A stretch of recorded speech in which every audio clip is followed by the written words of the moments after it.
Welcome to another episode of the Group Parlay podcast. As always, Kevin Asoyan, Nick Strom, Andy Simo. We're just the Fade Us podcast at this point. Disgusting yesterday. All of them were close. Quite literally all of our bets were close, and none of it went our way. So the tide is due to change eventually, but yesterday it did not. So I'll let Kevin recap yesterday's picks for the same game parlay. Yeah, it was another day where we kind of felt alive for a second, even though I think we all knew it just wasn't going to hit. We'll start with myself. I had the under 52. Game ended at 53 from a late touchdown from Gus Edwards. There was less than a minute on the clock when that happened. When they had the ball, you just knew they were going to score because Ravens were playing like prevent. They were willing to give up one touchdown as long as it wasn't a quick one. This feels like it happens to me every time I take an under. And then Herbert under 21.5 on that same final drive went over. He was at 9 early, and then he held on for 3 quarters essentially. There was 2 holdings that saved him from hitting, or saved us from hitting. But yeah, that eventually went over. And then the over 259.5, I guess that one never felt great. Didn't even get 200. First, second quarter. He got 200. Towards halftime, it felt okay. He was at like 135, so he was about halfway there. And then the second half, Chargers had nothing. And Quentin Johnson can go to hell. That guy can't fucking catch a ball. No, he can't. Yeah. Yeah, that was crazy. He was getting a lot of hype the last like 3 games too. So yeah, on that 0 for 3, the great reset, possibly. We said that about a week ago when we had 0 for 3. Great reset part 2. The boys are 2-23, down 13.8 units. I'm 13-12. Andy 11-14. Nick is 12-13. I mean, at this point, we might as well do like 2 parlays for like Black Friday, 2 parlays for Thursday. How much money are you trying to lose? Doesn't matter. We sit on the couch anyway. All right. But we have new parlay today. It is Tuesday, so you know what that means. It's going to be NBA, NHL, whatever. Not football. After a brutal weekend, I think that's a welcome change. So let's get into it. Kev, why don't you start it off? Go a little different. Yeah. I'm going to college basketball. I'm taking the Kansas Duke over 146. Great marquee matchup tonight. And these teams have been scoring a lot of points. We got Duke looking great with Cooper Flagg averaging 84.6 points per game this season. They just beat Arizona after a tough loss to Kentucky. They don't play super fast, but they make their shots, and Cooper Flagg has been obviously fantastic for them. He's leading them in every offensive category. He hasn't even been making a lot of threes either. That's his worst clip where he's shooting like 26% from 3. So I think you get him going again, get him to score like 25 and have a couple other players do well, obviously. But that's the goal for Duke here. For Bill Self's Kansas team, 5-0, they're ranked number 1, averaging just about the same, 83.6 points per game. They've also been looking great. Hunter Dickinson's an animal in the paint.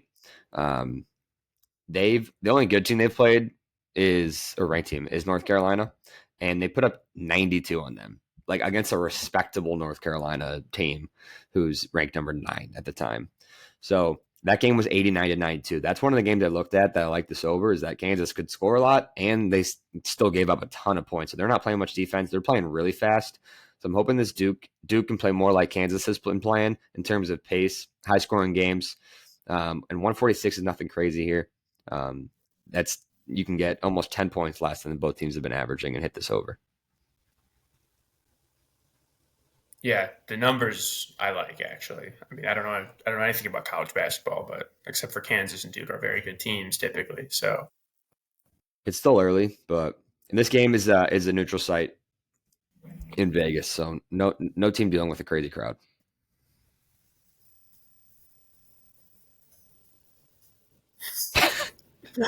I got nothing to add. Appreciate it. Numbers have been lying to us lately. So. Numbers do lie a lot. We've found that out very, very frequently. Yeah. I'll go next. So I'm going to the Bulls Wizards game. It's going to be ugly. I'm going Jordan Poole, 20 plus points. In November, he has hit 20 plus in 7 of 10 games. It is an NBA Cup game. Those tend to be higher scoring games.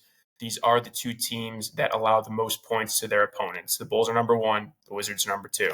In terms of pacing, the Bulls are number 1 in pace. They play the fastest, and the Wizards play the 4th fastest.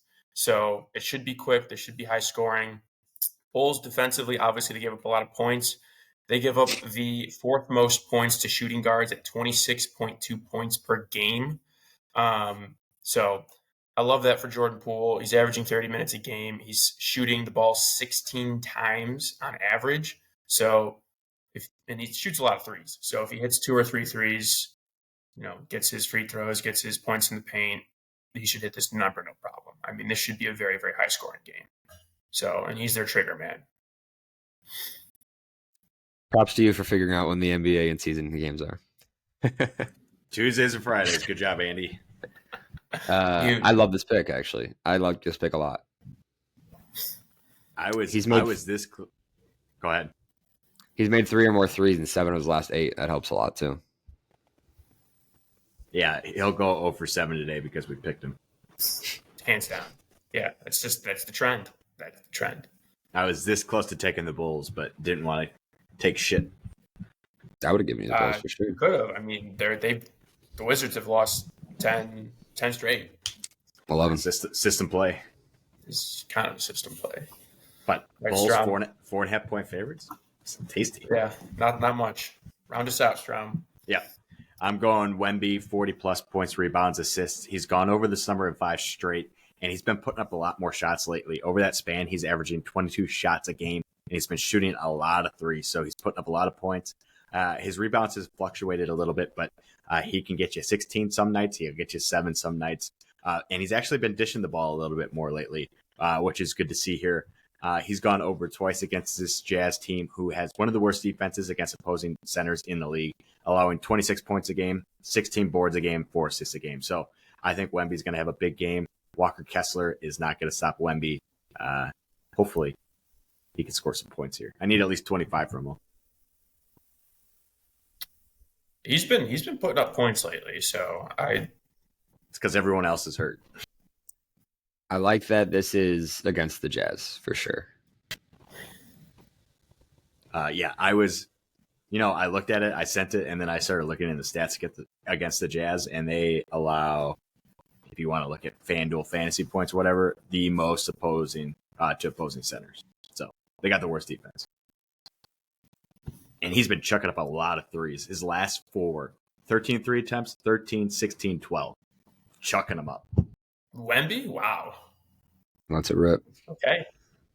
Well, we don't like relying on the 3 ball here because that has not panned out for us. So, but it means that we are so due to hit some threes.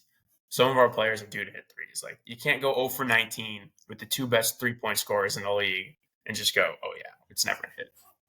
Come on. I'm taking pool threes. Make it a plus. We'll see. All right, let's recap the picks. So we got Kansas Duke over 146 at minus 145. Jordan Poole, 20-plus points, minus 145. Wemby, 40-plus points, rebounds, assists, minus 120. Comes out to plus 423 for today's parlay. This, shockingly, is our largest non-same game parlay since November 4th. Really? 22 days. Shockingly, it won't matter because it's going to be minus 1 unit. Yes, most likely. We're so due. It's disgusting. I might start going double units. I cut my unit in half. No, I did a unit today. It's a mistake. I went a little bold. You can't cut it in half because that's the day it'll hit. 100%. And today's going to be the day. You're welcome. Look, we hope. Look, we just need to see it go in. We just need to see one go in the hoop. Like, that's it. Who cares about the unit at this point? We just need a win. When it rains, it pours. When it rains, it pours. Exactly. So, whatever. Let's get it, boys. Let's get it.